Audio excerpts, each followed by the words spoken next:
This episode is brought to you in part by the Table Podcast from the Hendricks Center at Dallas Theological Seminary. I'm Daryl Bach, one of the hosts, and I invite you to join us as we discuss issues of God and culture, which includes anything and everything. Listen on your podcast app or at dts.edu/thetable. Hey friends, welcome to the Grace Enough podcast. I am your host, Amber Cullum. Each episode, I sit down with a guest to discuss their life journey and how the grace of God has impacted them along the way. After listening to today's episode, I hope you are encouraged that God can use you right now in the midst of your day-to-day life. Yes, it requires daily surrender and trust, but we must remember His grace is enough. In the book, Emotionally Healthy Spirituality, Pete Scazzero writes, "None of us come from perfect families with perfect parents. Most parents did the best they could with what they brought with them into adulthood. And it is likely that some of the things that did hurt us, such as criticism and rejection, were a result of what was handed to them by their families of origin, rather than a reflection on us or their love for us." Pete goes on to say, "Unhealed wounds open us up to habitual sin against God and others." Today, I talk with Kia Stevens. We talk about the wounds that many women receive from their earthly fathers and how she uses her personal experience, her personal journey to encourage women to exchange those wounds for the love of God the Father. Now, before we dive into our conversation, I want to invite you to check out new Grace Enough merchandise that is available for purchase. Every purchase helps cover the cost of the podcast, and it is a great conversation starter. You can view and purchase available shirts and other merchandise by visiting graceenoughpodcast.com/swag. That's graceenoughpodcast.com/swag. With that, here is my conversation with Kia Stevens. Good morning, Kia. Thank you for being on the Grace Enough podcast today. Good morning, Amber. Thank you for having me. Yeah, let's just jump in and go ahead and introduce yourself to our listeners. Tell them a little bit about what you do and your family. Sure. Well, my name is Kia Stevens, and I am a mother of two. I have previously homeschooled both. One is going to brick and mortar next year, but the other one is at home with me. And in addition to that, I'm a wife of almost 17 years, Yay. Which I'm grateful to God for. And then in addition to that, about 6 years ago, I started the Father Swap blog to help women exchange their father wounds for the love of God the Father. And then shortly after that, I created Entrusted Women to help equip Christian women communicators of color. So that's just a little bit about me. Yeah, and you live in North Carolina too, correct? No, I don't. You're the second person to ask me that. I actually live in Atlanta, Georgia. Oh, okay. I don't know what made me think that, but probably something that I read and then just got everything a little bit confused. I have friends in North Carolina. So you said you're sending one to a brick and mortar. Has Georgia decided they're going back to school full out? I think we really don't know what Georgia is going to do, just like we don't know what the rest of the nation is going to do. So I think my son's school is still preparing to go back, but I imagine that will change. You know, it's such an uncertain time. It's hard to predict what the day is going to bring, let alone the next month. So that's kind of where we are. Yeah, it's the same here in North Carolina. We do a university model type school. So my kids go to school 2 days a week and then I homeschool them the other 3 days. And that's been, I mean, it's kind of nice going forward because it's a little bit like this virtual academy that people are, you know, some public schools are setting up anyways. Right. You know, trying to figure that how many days on, how many days off and all that. So it'll be interesting to see what we decide. Well, we are going to talk about father wounds today. And so to get us started, share your personal journey with that and how that has impacted the ministry that you currently do. Well, I'm the product of a divorce. I grew up in a single parent household. My parents were married maybe about 3 years, and then shortly thereafter, they got a divorce. And initially, I had a couple of visitations with my father, and then that just fell off. And I found myself growing up really seeing my father sporadically, maybe every year or so. And the most I knew about my dad was that he would bring gifts to my grandfather and leave them on the porch for me to pick up on birthdays, which I am grateful for, because I know that's not something that everyone with father wounds receives, even though it's not the ideal. And I thought pretty much that I didn't really have problems with father wounds until I went to college, and I was sitting in the dorm room with a friend of mine, and I asked her about a bookshelf, and she said, I made that bookshelf with my dad. And I knew in that moment that she had what I wanted, which was a relationship. And I did the best I could to come out of that room without, boo-hoo-hooing all over myself. And that was really the point where I began to realize I missed something. I wanted what I missed. I wanted to figure out how to get it. I was having all kinds of emotions and feelings. And from that, really beget the journey of me pursuing my dad and trying to pursue this relationship that I idolized, honestly. And the Father Swap blog is, it captures some of that journey. It also captures beyond that, where I realized you can't change people. You can't just add water and stir and create the relationship that you idealize. People are who they are, and you have to learn how to love and accept them, and then decide what type of relationship is possible. So that's pretty much the Father Swap blog, just learning how to grieve what you didn't receive and what you may not ever receive. Also learning how to go to God and say, if you care about the fatherless or those who have father wounds, what does that even look like? How are you capable of healing my hurts? Are you capable of fathering me, even though I can't see you, I can't hear you, I can't touch you? Well, and so when did you come to know Jesus, and how did that really impact the way you viewed God with the pain that you carried from your earthly father?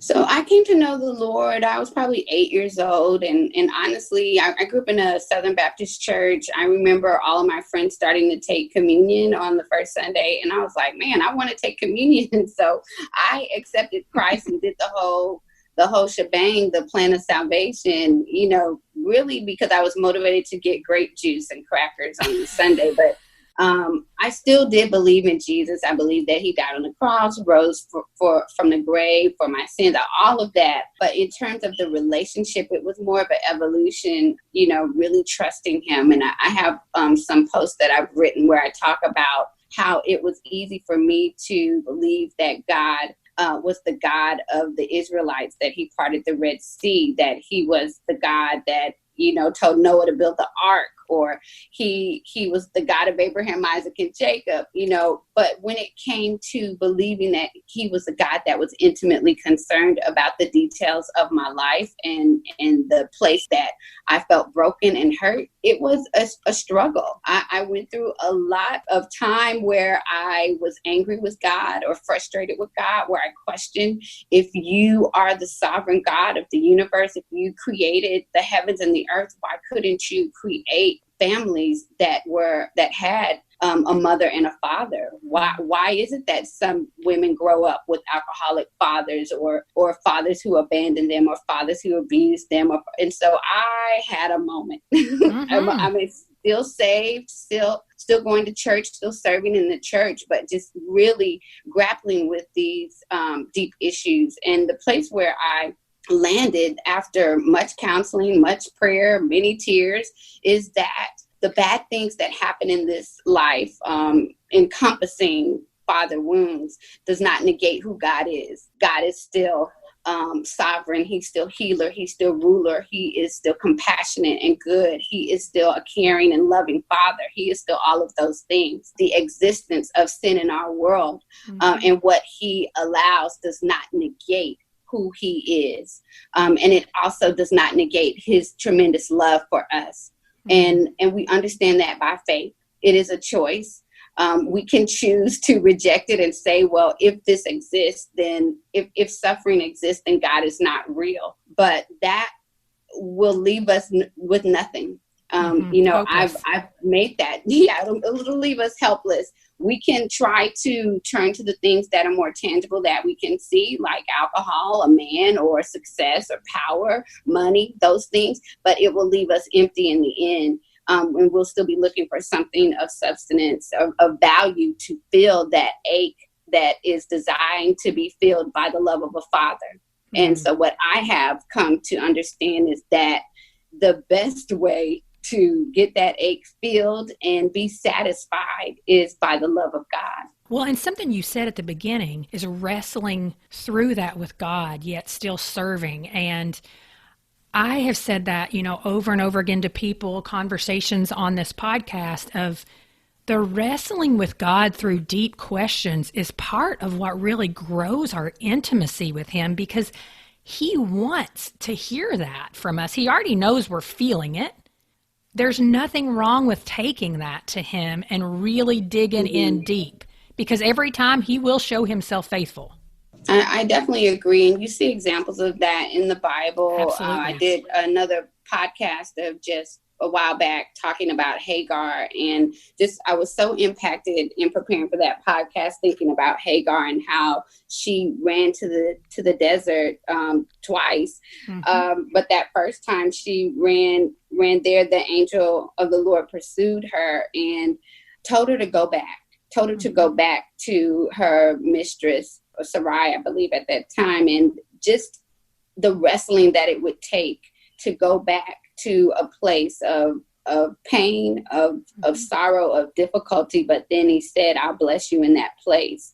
And I think when we look at the Bible, when we look at the portrait or the portrait of people that we see in the Bible, we have to really evaluate them as people. That's right.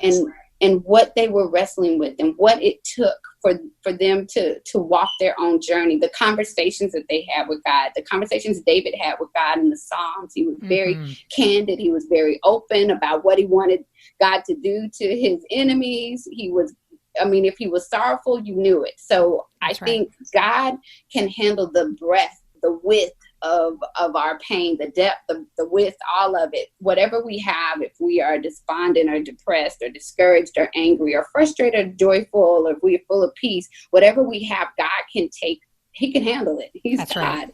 That's right. Well, and I had sent this to you because I'm currently reading through a book, doing a study of Pete Scazzero's Emotionally Healthy Spirituality. And so I'm going to read this quote and then ask you a question about it. So in his book, he writes, emotionally healthy spirituality is about reality, not denial or illusion. It is about embracing God's choice to birth us into a particular family, in a particular place, at a particular moment in history. That choice granted to us certain opportunities and gifts. It also handed to us a certain amount of what I will call emotional baggage in our journey through life. For some of us, the load was minimal. For others, it turned out to be a heavy one to carry. And so for many of us, that load does include wounds from our father. What are some of the common wounds that you have seen personally and just in your ministry that are wounds from fathers? And how do you really encourage women to heal from that? Well, I keep a running survey on my blog. And so today we have just shy of 700 women that have completed that survey. I'm not saying that to brag, because I know attached to every number is a woman. And that's a very sad reality for me that those are women, but the information is very telling. Majority of those women know father wounds because their father was emotionally absent but physically present. Many have experienced father wounds as it relates to alcoholism or abuse and abandonment. Those are very difficult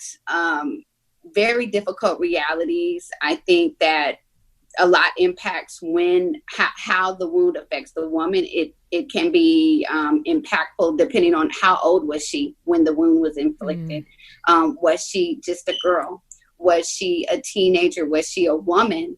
How many times did the wound happen? What is the woman's temperament? For some women, it's hard for them to even say that they have a wound, because there is a place where they love their father, but they're also acknowledging his failures and his shortcomings, or he has an anger problem, but he took me to the fair when I was a child. It's not a one size fits all wound that you can describe. It has nuances, it has shades of differences, and so that's something that has to be acknowledged. One of the things that I have come to understand is that what we experience in this life, what God allows us to experience, is directly correlated to the call of God that's on our life. It's tied to the purpose that God has for us. It's also tied to a person. And so that's how I have come to understand some of the challenges that I faced in my life, because fast forward 5 years later, 1 month later, 5 days later, six days later, 6 hours later, I either encounter a person or I end up doing something that has brought purpose to my pain. Just look at the Father Swap blog. Like, the Father Swap blog would not be here. The Hope for Women with Father Wounds podcast, it would not be here. Look at all of these women. All of those 600 plus women would not have had an outlet to go to read about if I had grown up with the father that I longed to grow up with. So that's one place of encouragement that I offer. But before I could even get there, I know I have to start with the grief. And the grief is tremendous for women who have any type of a wound, where it is, whether it's a surface wound or a deep laceration of the heart. It all has to be grieved. And I think, grief is not something that you can say it's going to take 1 day or 2 days. Right. It may take a year. It may be ongoing. You might think you're fine, and then all of a sudden see a dad with his daughter, doting on his daughter in Target. And then you find yourself tearing up. And it's like, why am I tearing up? But I think it's not to push away those tears or to say, I don't want to grieve. You just grieve. If you need to grieve, do so. If you need to walk the forgiveness journey, I talk a lot about forgiveness and what that looks like. Helping women to understand that forgiveness is it's not denying, it's not accepting, it's not dismissing, it's not saying you're going to pursue a relationship with your dad. All forgiveness is saying is that I am relinquishing my right to hold another person responsible for the wrong that they have done to me. That's all it is. Forgiveness is for the woman or the person with the wound, and that's all that it is. It's to help them release the bitterness, release the anger. So I walk women through forgiveness, and then I also just help them to process, not accept and not condone, but process their father. You have to begin to evaluate, what did your father receive? Was your father? Is he capable of fathering another person? Is he capable of giving and receiving love? What is his emotional maturity? Is he on a chemical substance? All of these things should be factored. It helps. It does not justify. That's right. It helps you to understand and come to the realization, what I'm desiring from this person, they just might not be able to give. And at that place of acceptance, let me go to God. Let me just go to God. Yeah. Well, and that whole idea too of sometimes forgiveness, it is over and over again, because for many people with father wounds, mother wounds, whatever kind of wounds, you may actually be in some type of relationship with your adult parents. And those things can keep happening, maybe not like the physical abuse and things like that, but that longing to be in good, close relationship doesn't go away. Right. It's so very true. And I'm glad you said that, because it brings in the need to establish boundaries. And that's the other thing that I say to women is that you might be looking at someone else. You might be looking at me. I have opted to pursue a relationship with my father. I communicate with my dad. I love my father. I try to, reach out to him and help him. But for some people, that just may not be the best idea. For some women, you might need to establish a degree of distance between your dad because it just might not be healthy. Maybe loving your father is praying for him. Maybe loving your father is sending him a card or a letter. But it's going to look different. And I am not a counselor. I've had a lot of counseling, but I do encourage women to seek professional counseling when it comes to things like this, because you don't want to re-traumatize yourself or anything. You've done all this work to try and get healthy and be whole. You don't want to find yourself back in it. And women don't have to feel guilty if for you, loving your dad is not in a relationship with him or going to see him every week and bringing your kids over there. You don't have to feel guilty for that. You don't have to feel guilty for fighting for wholeness and healing. So yeah, that's something that every woman has to decide what she's going to do. And God gives us the choice. He gives us the choice to choose what we're going to do. And the Holy Spirit will lead us. Thank goodness. I'm so glad to be doing this journey with my Heavenly Father, because He will lead us. He will guide us. He will say, don't go there. Don't say that. Say it like this, or be patient, or just take a break. Don't respond to this email. All these different things where we're like, oh my goodness, why is it so complicated? God will help us in these challenging relationships.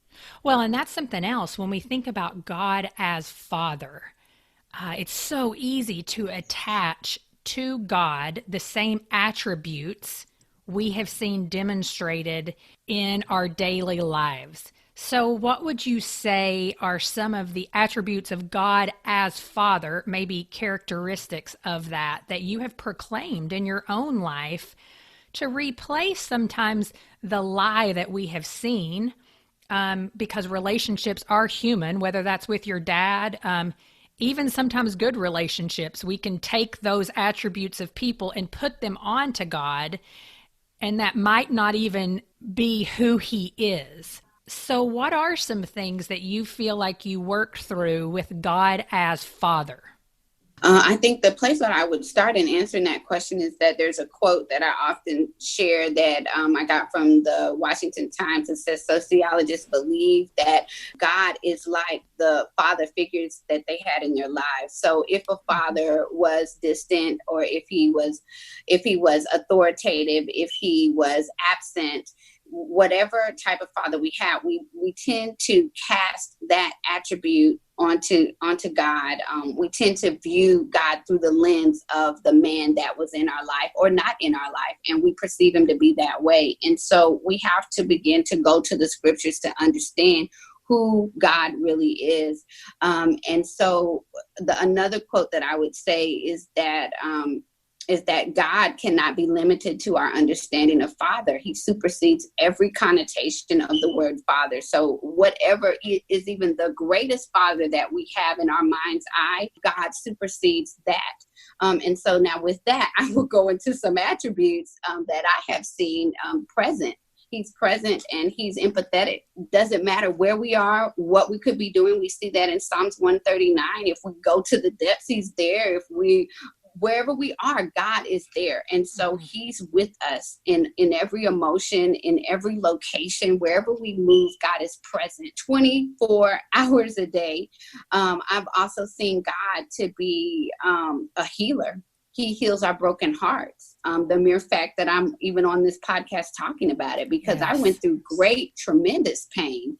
Just tremendous pain when a woman doesn't feel loved by her father, when she doesn't feel affirmed or validated or wanted by her dad. That is tremendous pain. So it's a miracle that I'm here on this podcast talking to you. So I've seen him as healer. I've seen him as a protector. There have been times when I thought my life was in danger. I shared this on another podcast, but my last year of teaching, I worked in a socioeconomically depressed area, a lot of crime, a lot of trouble, and I never felt unsafe. I worked for Atlanta Public Schools for 15 years, but that last year, one of my male parents of a student threatened my life. And I ended up having to talk to the police and all of this. It went through me in a way nothing else had. I never felt that afraid for whatever reason. And I remember there was a person on staff who was really in my life as kind of a big brother.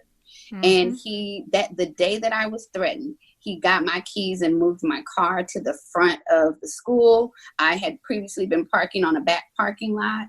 In addition to that, every day until school let out, he put a cone in the parking lot for me so I could have a front parking space that was close to the entrance of the school. And I thanked him, but I knew without a shadow of doubt that that was the love of God the Father. That was Protector God stepping in for me, assuring me, securing me, saying, I got you, I will take care of you. And that's what I have come to do in a lot of situations, is just recognizing that God uses his followers as his hands and feet in the earth. And for us not to confuse that and to then be relying on these people to come and meet our needs. No, people are not our source. So I don't encourage people to get a surrogate father or a surrogate anything, but to recognize that God might choose to use some of the men and women around us to encourage us and to just give us what we need in that time, in addition to his word, in addition to podcasts, in addition to blog posts, in addition to messages. So those are a few things. I think I've only said 3, but maybe I said a lot. So I've seen him as a protector, as a healer, as a provider. I've seen him as a present God, as an empathetic God. And I mentioned earlier about how we can go to him with all these different emotions. I take so much solace in that. And I'm at the place now where, although I have people in my life that I lean on and I love, I would lose them. If it came between losing them or losing God, I choose God all day, because he is consistent. He doesn't change. He's the same. He can handle all of it. Everything that I can face in this life, he can handle all of it. So those are a few of the attributes that I've seen in God. Well, and that's something that as a dad, I think about the verses in Psalm where he does say, I have searched you and I know you. And we can trust that the God of the universe knows every bit of us. And you said that when you were talking about his presence. But that to some people can freak them out, because it's like, oh, he knows all of our bad stuff too.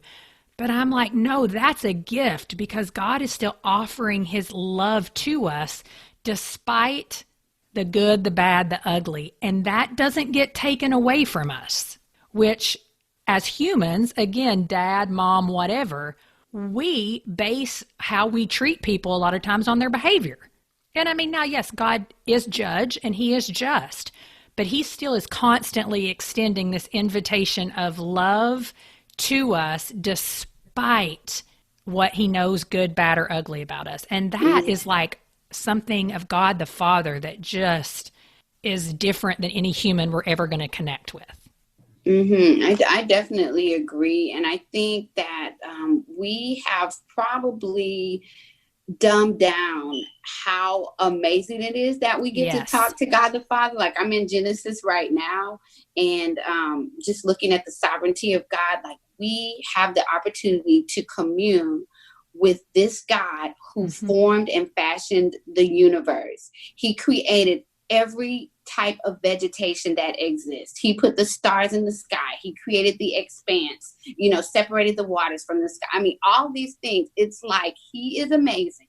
Yes. And yet he pursues us. He wants to not just know us, but then spend time with us. And I remember there was a time in my life, I think I was reading this book called God Chasers by Tommy Tenney or something. I don't know. I might get that name wrong, because it was in college when I read it.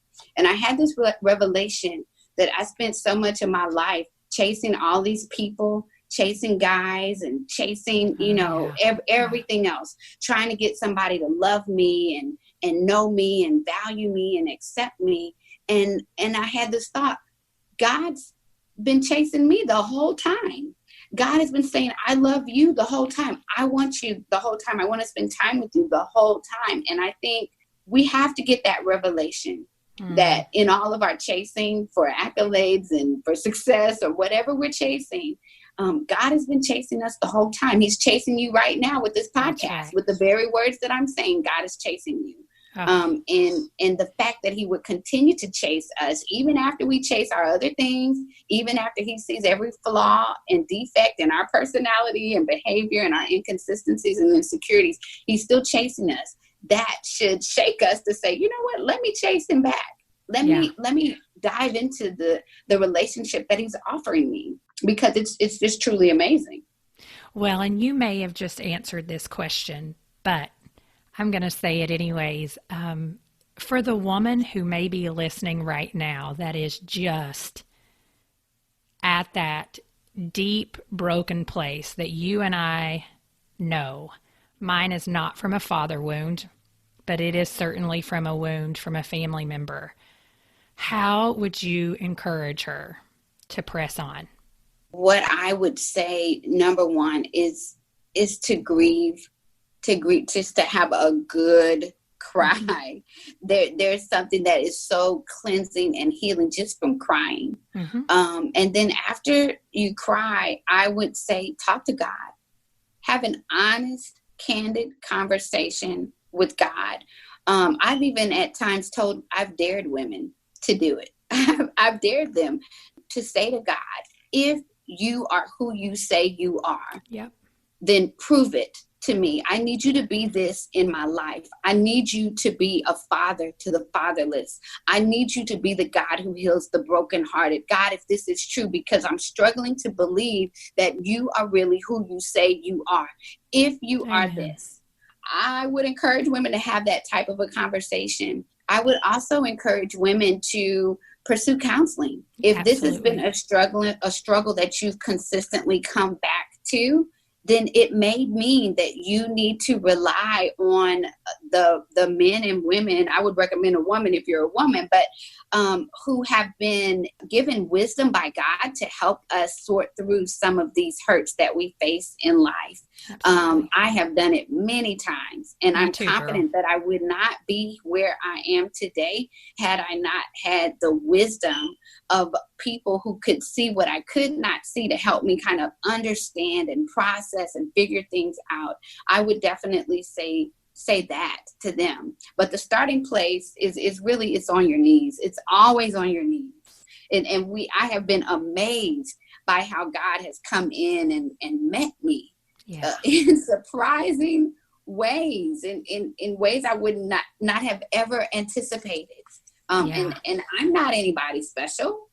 Right. There's nothing that says, oh, we're going to answer all Kia's prayers. Not that all my prayers are answered, but I do believe that when we have a pure heart, when we're honest before God, when we're giving him our most vulnerable selves, I believe it pricks the heart of God, and it causes, it activates him in our life, not that it's dependent on what we do, but I just believe that God will meet us when we cry out to him. Yeah. Well, and how can women connect with you? What is it fatherswapblog.com? Share that with us. If women go to KiaStevens.com, they can find the Father Swap blog. You can also find me on Instagram. If you go to Instagram, Kia N. Stevens, at Kia N. Stevens, you can find me there. Or you can go directly to the Father Swap blog Instagram, and that's just Father Swap, at Father Swap. And for the Father Swap blog, it's fatherswap.com. But really, to make it all easy, just go to KiaStevens.com. You'll find everything there. That's right. Kia, thanks so much for sharing your heart with us and for the work that you do with women. I'm very, very grateful for it. Sure. I'm honored to do it. And my heart is that any woman that has ever felt like I've felt before, that you would be encouraged, that you would know that there's hope to be free, hope to be healed, hope to have joy. There's hope for women with father wounds. And that's why I do what I do. Absolutely. Thank you. As episode 80 comes to a close, don't forget to visit graceenoughpodcast.com/swag. There you can view 4 shirt styles that you can purchase to help me continue to cover the cost of producing Grace Enough Podcast. Thank you for listening to the Grace Enough Podcast. Tune in next time.